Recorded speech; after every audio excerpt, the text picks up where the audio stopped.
Hello everyone, कैसे हो आप लोग। एक लंबे समय बाद फिर से मैं आपके सामने आई हूँ एक नए अंदाज में और एक नए तरीके के साथ।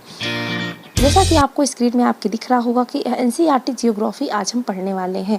तो ये एनसीईआरटी जियोग्राफी हम कैसे पढ़ेंगे, तो मैं आपको थोड़ा पूरा ओवरव्यू समझाती हूँ कि हम ये पूरी सीरीज़ किस प्रकार से कंप्लीट करने वाले हैं। हम स्टार्ट कर रहे हैं एनसीईआरटी क्लास 11th और 12th की, जिसमें हम एनसीईआरटी के जो जितने भी टॉपिक होते हैं एनसीईआरटी में, यानी आपके क्लास 11th में जितने सब्जेक्ट होंगे उन सारे सब्जेक्ट्स को हम कंप्लीट करने वाले हैं। उसमें सबसे पहला जो सब्जेक्ट है वो आपके एनसीईआरटी की जियोग्राफी को कंप्लीट करेंगे। क्लास 11th की एनसीईआरटी जियोग्राफी कंप्लीट करने वाले हैं। देन उसके बाद हम क्लास 12th की एनसीईआरटी जियोग्राफी कंप्लीट करेंगे। इसी सीरीज़ में हम आगे बढ़ते हैं और पढ़ते हैं एनसीईआरटी जियोग्राफी क्लास 11th की। अभी मैंने थोड़ी देर पहले आपको बोला कि आपके सामने एक नए तरीके से मैं सामने आई हूँ। तो वो नया तरीका क्या है कि अभी तक आप जियोग्राफी पढ़ते थे लेकिन आप मैप के थ्रू नहीं पढ़ते थे, जिससे आपको उसको समझने में काफ़ी दिक्कतें होती थी। आज एक नए कॉन्सेप्ट का ये है कि मैं आपको पूरी जियोग्राफी मैप में ही समझाऊँगी। मैप में समझाने का रीज़न ये है कि आपको चीज़ें प्रैक्टिकली समझ में आनी चाहिए, आपके दिमाग में बैठना चाहिए, ताकि आप उसको एग्ज़ाम में अच्छे से क्रैक कर सको।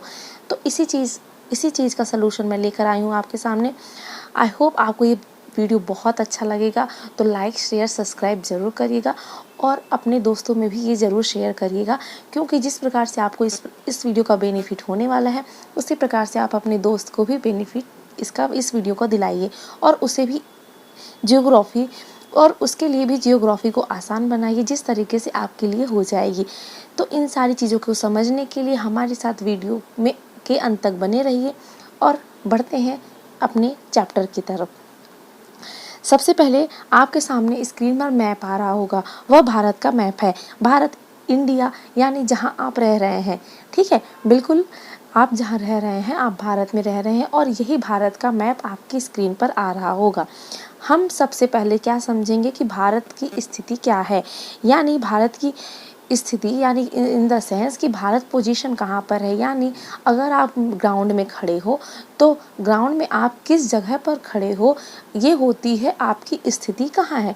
इसी प्रकार से हम भारत की स्थिति जानेंगे कि जो ग्लोब है वहाँ पर, यानी जो ग्लोब यानी किसके अकॉर्डिंग, किसकी तरह है, पृथ्वी की तरह, और पृथ्वी पर भारत कहाँ पर है, इसकी स्थिति के बारे में समझेंगे। इसके पड़ोसी देशों के बारे में जानेंगे, इसके तीनों साइड से जो महासागर है उसके बारे में समझेंगे। तो आज हम इस वीडियो में क्या क्या पढ़ने वाले हैं, भारत की स्थिति समझेंगे, उसके पड़ोसी देशों के बारे में समझेंगे, उसके उत्तर दक्षिण उत्तर पूर्व पश्चिम राज्यों के बारे में समझेंगे, उनमें क्या डिफरेंस आता है। ठीक है, इन सारी चीज़ों के बारे में आज हम समझने वाले हैं। तो आप समझ गए होंगे कि वीडियो बहुत ही इंटरेस्टिंग होने वाला है। तो जल्दी से जल्दी ये वीडियो को शेयर करते जाइए और अपने दोस्तों को भी ये इन्फॉर्मेशन दिलाइए। तो आगे बढ़ते हैं। पिछली कक्षाओं में आप भारत का मानचित्र देख चुके हैं। बिल्कुल, आप 11th क्लास में आ गए हो तो आप 10th क्लास में इंडिया का मैप देख लिए हो।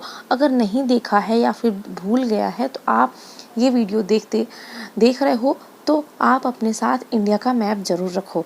ठीक है, क्योंकि आज सारी चीज़ें इंडिया के मैप पर ही आपको समझनी होंगी, जो मैं इंडिया के मैप पर ही आपको समझाऊंगी।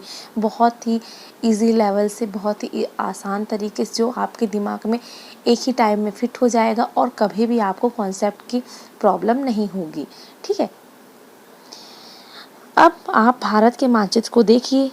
आप मैप इसका आपकी स्क्रीन पर भी मैप आ रहा है और आपके बुक में भी मैप होगा, तो आप मैप देखिए और इसका देशांतरी और अक्षांशी विस्तार ज्ञात कीजिए। अब देशांतरी और अक्षांशी क्या होता है, ये वर्ड कौन से हैं। अगर आप 10th क्लास में अच्छे से जियोग्राफी कंप्लीट किए होंगे तो आपको पता होगा कि अक्षांशी और देशांतरी, अक्षांश क्या होता है। अगर नहीं किया है, अगर फिर भी आपको किया है लेकिन फिर भी उसमें कॉन्सेप्ट में प्रॉब्लम आ रही है, तो आप मुझे कमेंट सेक्शन में ज़रूर बताइएगा, जिसके लिए मैं आपको एक नया वीडियो सिर्फ अक्षांशी और देशांतरी विस्तार पर ही आपके लिए लेकर आऊँगी। ठीक है, आगे बढ़ते हैं। क्या आप इसके दक्षिणतम, उत्तरम अक्षांशों तथा पूर्व से पश्चिम और सबसे पश्चिमी देशांतरों को चिन्हित कर सकते हैं।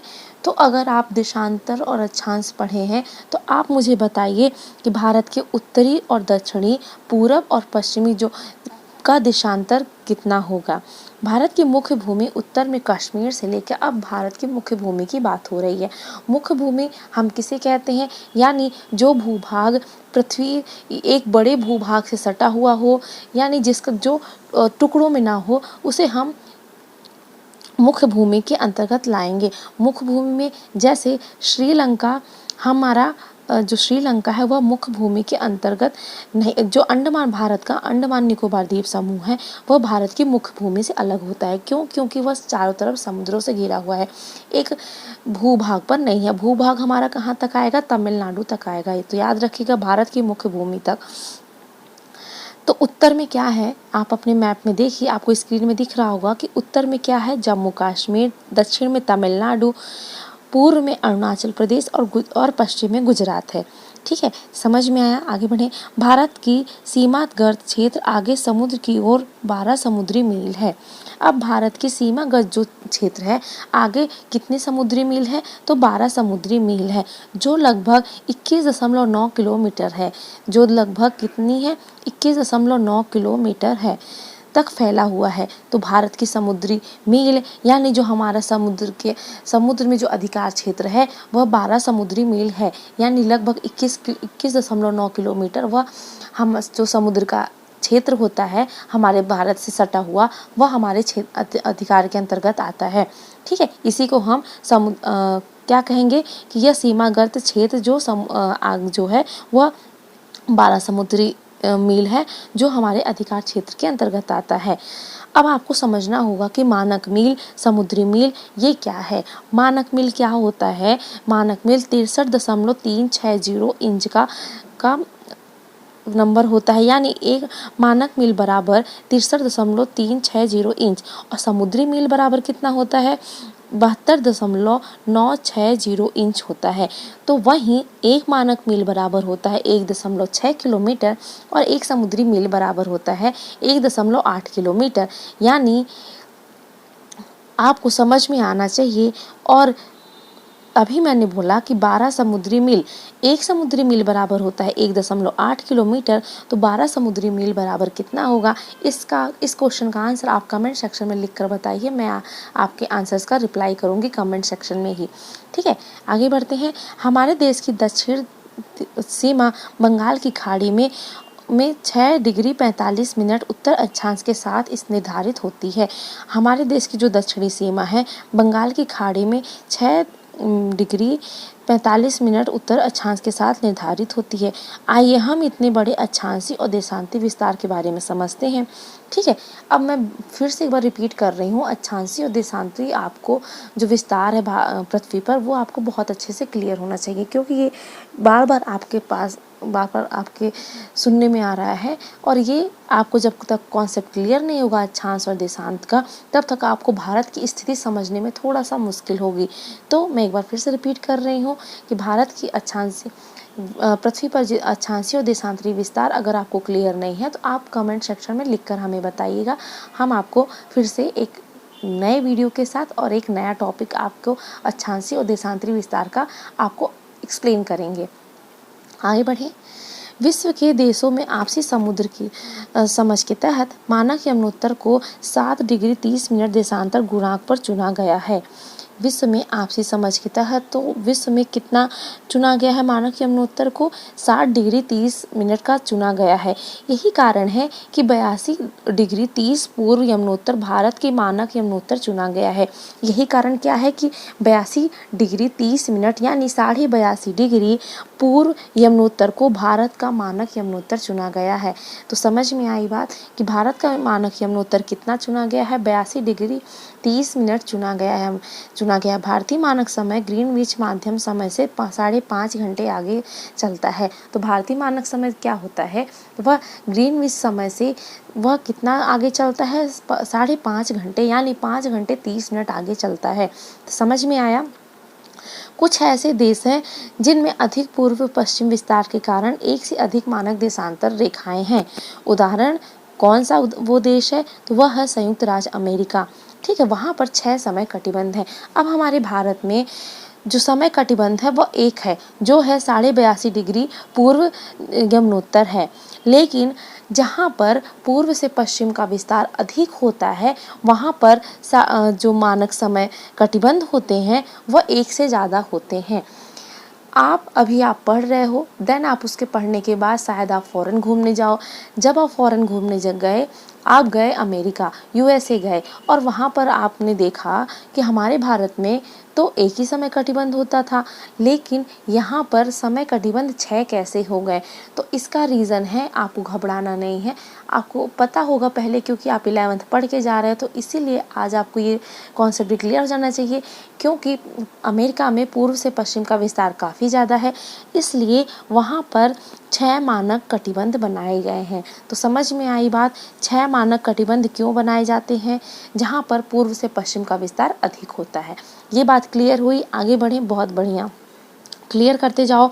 अगर शॉर्ट नोट बना रहे हो तो अपने साथ पेन कॉपी रखो और शॉर्ट नोट बनाते चलो। जो भी आपको पॉइंट्स भूलने वाले हो उनको लिख लो, ताकि आपको हर एक दिन में या फिर 2 दिन में या वीकली आप उसको देखो और रिपीट करो, ताकि आपको वो ज़िंदगी भर के लिए याद हो जाए। ठीक है। यह अंतर इस तथ्य पर आधारित है कि ध्रुवों की ओर जाते समय 2 देशांतर रेखाओं के बीच की दूरी घट जाती है।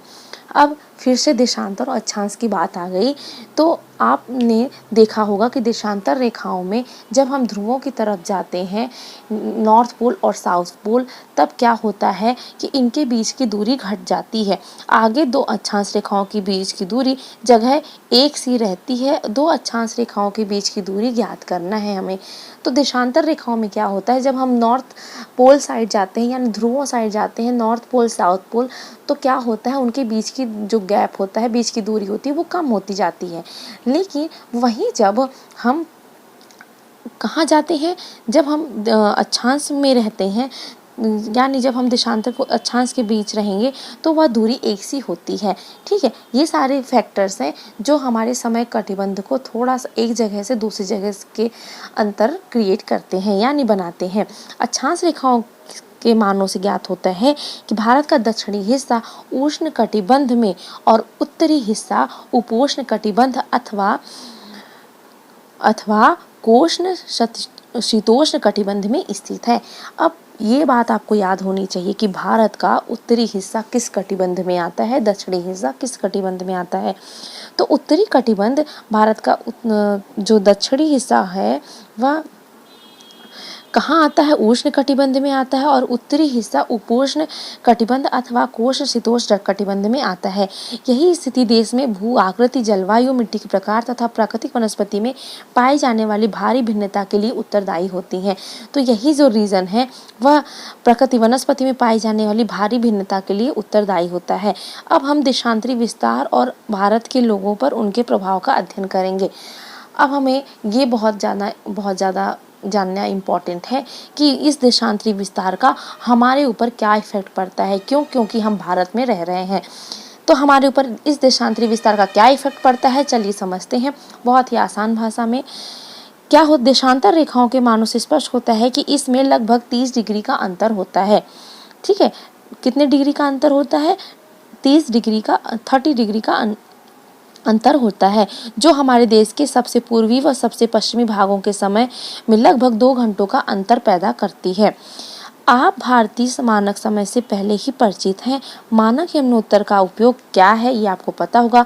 जब आप उत्तर पूर्वी यानी राज्यों जैसे जैसलमेर की तुलना में सूर्य 2 घंटे पहले उदय होता है, तो डिब्रूगढ़, इम्फाल अन्य देशों में स्थित में सूर्य पहले निकलता है। भोपाल अथवा चेन्नई घड़ियाँ और समय एक सा दिखता है। ऐसा क्यों होता है, हम समझते हैं। आपका एक दोस्त रहता है कहाँ? सबसे पूर्वी राज्य अरुणाचल प्रदेश में, और आप रहते हो सबसे पश्चिमी राज्य गुजरात में। ठीक है। आपने सुबह 6 बजे कॉल किया आपके अरुणाचल प्रदेश वाले फ्रेंड को और बोला कि हमारे यहाँ अभी सूरज नहीं निकला है, इसलिए मैं सो रहा हूँ। लेकिन आपका अरुणाचल प्रदेश वाला दोस्त बोलता है, जी नहीं, मैं तो उठ गया हूँ और मॉर्निंग वॉक पे भी आ गया हूँ, हमारे यहाँ सन राइज हो गया है, यानी सूरज उग गया है। अब आप सोच में पड़ गए कि मैं कहाँ आ गया, क्या मैं मंगल में आ गया? नहीं, आप मंगल में नहीं हो, आप भारत में ही हो। क्यों? उसके पास जल्दी सूरज उगा और आपके पास लेट, क्योंकि वह सबसे पूर्वी राज्य अरुणाचल प्रदेश में रह रहा है और आप सबसे पश्चिमी राज्य गुजरात में रह रहे हो। और आप दोनों के बीच, पूर्व और पश्चिम के बीच जो समय का अंतर होता है वह 2 घंटे का होता है। तो उसके यहाँ 6 बजे सूरज निकला है, तो आपके यहाँ घबराइएगा मत, 8 बजे निकल जाएगा। कहीं मत जाइएगा, परेशान मत होइएगा, आपके यहाँ 8 बजे सूरज निकल जाएगा। ठीक है, इतनी बात समझ में आई? आगे बढ़ें। भारत का क्षेत्रफल, अब क्षेत्रफल के बारे में समझते हैं। 32.8 लाख वर्ग किलोमीटर, जो विश्व के स्थलीय धरातल का 2.4% भाग है।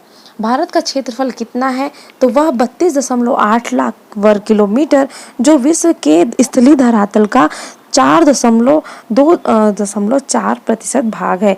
इस प्रकार भारत विश्व का 7वां बड़ा देश है। क्या आपको 9वीं कक्षा की पुस्तक में पढ़े गए भारत के बड़े देशों के नाम याद है?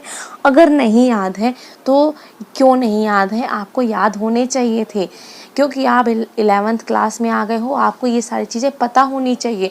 नहीं पता है तो आप अभी पढ़ो और अभी याद करो। ये सारी चीज़ें बेसिक हैं और बहुत कॉमन है, जो हर स्टूडेंट को आनी चाहिए। इस तरह में आप कैसे अमेरिका जाओगे और वहाँ पे जो मानक समय है, 6 कटिबंध है, उनको कैसे पता करोगे, कैसे देखोगे? तो आपको ये सारी चीज़ें समझने के लिए आपको पढ़ना होगा। भारत के आकार ने इस विशिष्ट भौतिक विविधता प्रदान की है। उत्तर में ऊंचे पर्वत, गंगा, ब्रह्मपुत्र, महानदी, कृष्णा, गोदावरी, कावेरी जैसी बड़ी नदियां हैं। उत्तर पूर्व और दक्षिणी भारत में वनाच्छादित पहाड़ियां, जबकि मरुस्थली में रेत के विस्तृत फैलाव हैं। उत्तर में हिमालय पर्वत, पश्चिम में हिंदुकुश व सुलेमान श्रेणी, उत्तर पूर्व में पूर्वांचल पहाड़ियां तथा दक्षिण में विशाल हिंद महासागर हैं। समझ में आई? अब आपको भारत का मैप देखना है। कौन सा? फिजिकल वाला। फिजिकल वाले में आपको क्या दिखेगा? उत्तर में क्या है? उत्तर में हिमालय है, ऊंचे ऊंचे पर्वत हैं, वहां से गंगा, ब्रह्मपुत्र, महानदी, कृष्णा, गोदावरी, ये सारी नदियां निकलती हैं। फिर उत्तर पूर्व आते हैं और दक्षिण भारत में वन आच्छादित पहाड़ियां हैं। उत्तर पूर्व मतलब हिमाचल प्रदेश, उत्तराखंड, और दक्षिण में यानी तमिलनाडु, केरल, यहाँ पर वन आच्छादित पहाड़ियां, मतलब कि जो पहाड़ियां वनों से घिरी होती हैं उन्हें वन आच्छादित पहाड़ियां कहते हैं, वो मिलेंगी आपको। ठीक है, जबकि मरुस्थलीय रेत आपको कहाँ मिलेगा? राजस्थान में मिलेगा। समझ में आई इतनी बात? उत्तर में हिमालय पर्वत है, अभी आपको मैंने बताया। अब सबसे इम्पोर्टेंट बात, अब आती है बात भारतीय उपमहाद्वीप की। भारतीय उपमहाद्वीप में कितने देश आते हैं? ये आपको, आंख बंद करो आप, या फिर आप गहरी नींद में सो रहे हो, अगर कोई पूछे कि भारतीय उपमहाद्वीप में कितने देश आते हैं, तो आपको बिना आंख खोले ही आप नींद में बता सको, इस तरह याद होना चाहिए। तो भारतीय उपमहाद्वीप में कितने देश आते हैं? तो मैं बताती हूँ आपको कि पाकिस्तान, नेपाल, भूटान, बांग्लादेश और भारत आते हैं। कितने देश आते हैं? 5 देश आते हैं। सबसे पहला पाकिस्तान, नेपाल, भूटान, बांग्लादेश, भारत। ठीक है, तो भारतीय उपमहाद्वीप में कितने देश आते हैं? पाकिस्तान, नेपाल, भूटान, बांग्लादेश और भारत। भूतकाल में हिमालय अपनी अन्य श्रेणी के साथ एक मजबूत भौतिक अवरोधक की भूमिका निभाता है। तो हिमालय, जिस प्रकार से आप चोरों से बचने के लिए अपने घर में बाउंड्री बनाकर रखते हो, जिससे चोर उस बाउंड्री को क्रॉस करके नहीं आते, उसी प्रकार जो भारत है उसके पास एक अवरोधक की तरह बाउंड्री है, जिसको हम हिमालय पर्वत कहते हैं। हिमालय पर्वत भारत के लिए एक अवरोधक का काम करती है। ठीक है, समझ में आया? खैबर, बोलन, शिपकिला, नाथुला, बोमडिला जैसे कुछ पहाड़ी दर्रों को छोड़कर इसे पार करना मुश्किल होता है। अब आप सब हिमालय से परिचित हो, अगर नहीं परिचित हो तो परिचित हो जाओ कि हिमालय की ऊंचाई बहुत ज़्यादा है, जिसको इतनी आसानी से पार नहीं किया जा सकता। इसलिए ये हमारे देश के अवरोधक की तरह, यानी बाउंड्री की तरह काम करता है। हिमालय पर्वत ने भारतीय उपमहाद्वीप को एक अद्वितीय क्षेत्रीय पहचान स्थापित करने में सहायता की है। अब हिमालय के कारण जो उपमहाद्वीप है, यानी भारतीय उपमहाद्वीप, फिर से ये वर्ड आया, जिसमें 5 देश आते हैं, पाकिस्तान, नेपाल, भूटान, और बताओ आप, जल्दी बताओ, पाकिस्तान, नेपाल, भूटान और कौन से, बांग्लादेश और भारत आता है। ठीक है, तो भारतीय उपमहाद्वीप को अलग पहचान किसके कारण मिलती है, तो हिमालय पर्वत के कारण मिलती है। समझ में आई इतनी सी बात। भारत के भौतिक मानचित्र के हवाला देते हुए अब आप उन भौतिक विविधताओं का वर्णन कर सकते हैं जो कश्मीर से कन्याकुमारी, तो गाना तो सुना ही होगा, कश्मीर से कन्याकुमारी। ठीक है, सुना है कि नहीं, चेन्नई एक्सप्रेस का कश्मीर टू कन्याकुमारी, तो वो इसी जियोग्राफी से बना है। कश्मीर से कन्याकुमारी यानी उत्तर से दक्षिण, पूर्व से पश्चिम में क्या, राजस्थान में जैसलमेर से मणिपुर में इम्फाल तक आता है। भारत का प्रायद्वीपीय भाग हिंद महासागर की ओर उभरा हुआ है। भारत की संपूर्ण तटरेखा द्वीपों समूहों समेत 7.517 किलोमीटर विस्तृत है। अब भारत की संपूर्ण जो तट रेखा है, द्वीपों सहित का मतलब क्या हो गया, भारत में 2 द्वीप भी आते हैं। कौन से, अंडमान निकोबार द्वीप समूह और लक्षद्वीप। इन द्वीपों के सहित जो तट रेखा कहलाएगी वह है 7.517 किलोमीटर है। सॉरी, मैं मिस्टेक हो गया था, सॉरी, एक्चुअली पॉइंट दिखा नहीं था। 7,517 किलोमीटर विस्तृत है। अतः एक देश के रूप में भारत भौतिक दृष्टि से विविधतापूर्ण भूभाग है, जिससे यहाँ विभिन्न प्रकार के संसाधन पाए जाते हैं। ठीक है, इतनी बात समझ में आई आपको। अब थोड़ा सा और समझते हैं, भारत के पड़ोसी देश कौन कौन से हैं। भारत के पड़ोसी देश, तो भारत का पड़ोसी देश पाकिस्तान, अफगानिस्तान, चाइना, भूटान और म्यांमार है। तो कितने पड़ोसी देश हैं, पाकिस्तान, 5 पड़ोसी देश आपको मिलेंगे। पाकिस्तान, अफगानिस्तान, चीन, नेपाल, भूटान और म्यांमार। कितने देश हो गए, 5 देश हो गए। ठीक है, सॉरी, 6 देश आ रहे हैं, भूटान भी आ रहा है। पाकिस्तान, अफगानिस्तान, ठीक है, चीन, नेपाल, भूटान हो गया, म्यांमार हो गया। ठीक है, तो आपके ये पड़ोसी देश हो गए। अब आगे बढ़ते हैं कि श्रीलंका और मालदीव हिंद महासागर में स्थित 2 द्वीपीय देश हैं। अब श्रीलंका द्वीपीय देश, हम सबसे पहले समझते हैं कि द्वीपीय देश क्या होता है। क्या होता है द्वीपीय देश, हम तो नहीं जानते किसी द्वीपीय देश को, लेकिन सब जानना पड़ेगा। द्वीपीय देश जैसे कि श्रीलंका आपको मैप में किस प्रकार से दिख रहा है, तो श्रीलंका चारों तरफ से समुद्र से घिरा है, इसलिए हम इसे द्वीपीय देश कहेंगे। सेम टू सेम इसी तरह जो मालदीव है वो भी चारों तरफ समुद्रों से घिरा है, इसलिए इन श्रीलंका और मालदीव को द्वीपीय देश कहा जाता है और यह हिंद महासागर में स्थित है। श्रीलंका भारत से मन्नार की खाड़ी और पाक जल संधि द्वारा अलग होता है। तो श्रीलंका जो भारत से अलग हो रहा है वह पाक जल संधि होती है और मन्नार की खाड़ी जो है उसके द्वारा अलग होता है। तो समझ में आया श्रीलंका के बारे में। अब खाड़ी और जल संधि में क्या अंतर है इसके बारे में समझते हैं। मैं आपको एक आज होमवर्क देती हूँ, खाड़ी और जल संधि में आपको अंतर स्पष्ट करना, ये आपके लिए क्वेश्चन है। अगर आपको ये चीज़ें, अगर खाड़ी और जल संधि में आपको अंतर स्पष्ट नहीं हुआ, यानी आपको नहीं बनता है, तो देन नेक्स्ट वीडियो में मैं आपको खाड़ी और जल संधि के बारे में बताऊंगी। तब तक के लिए आप पढ़िए, होमवर्क करिए, और मैं जितने भी होमवर्क दी हूँ आप उनको कंप्लीट करिए। देन उसके बाद नेक्स्ट को वीडियो में मिलेंगे हम। तब तक के लिए फिट रहिए और खुश रहिए और पढ़ते रहिए। वीडियो को लाइक, कमेंट, शेयर ज़रूर करिएगा ताकि आपके दोस्तों को भी इस